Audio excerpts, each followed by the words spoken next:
Tak, aku pelik lah motor ni. Body macam Y, engine RSX. Tak lah, beli. Assalamualaikum guys, sama saya Azlan. Okay, pada korang yang tengah cari motor moped, okay, tapi nak yang cc besar macam Y ataupun RSX, tapi nak harga yang murah. So ini motor sesuai untuk korang, Bosch Formica Rosa 150.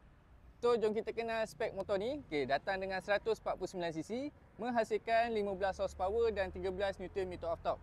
Okay, single cylinder, 6 speed.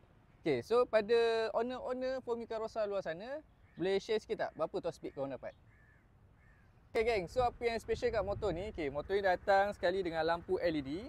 Okay, so kita tengok pada bahagian atas dan juga bawah dia ada DRL. Okay, kalau kita tengok pada bahagian brake dia, okay, dah pakai brake disc dan juga ada ABS 2 channel depan dan belakang. Selain itu juga, okay, motor ni dah ada sekali dengan slipper clutch. Okay, kalau kita tengok atas sikit, kita tengok pada bahagian meter dia dah pakai LCD. Okay, lepas tu pakai keyless system dan ada remote. Okay, ni remote dia. Okay geng, so motor ni datang dengan 3 color, ada color kuning, merah dan biru. Okay, kalau korang berminat, harga sekarang kita ada buat special rebate untuk korang, kita bagi 7,680 sahaja. Okay, muka kosong dan bulanan hanya 215 sahaja sebulan.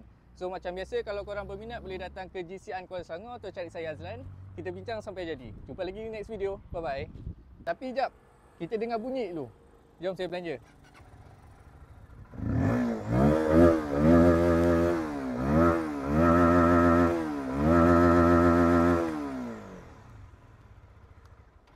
So macam, padu tak?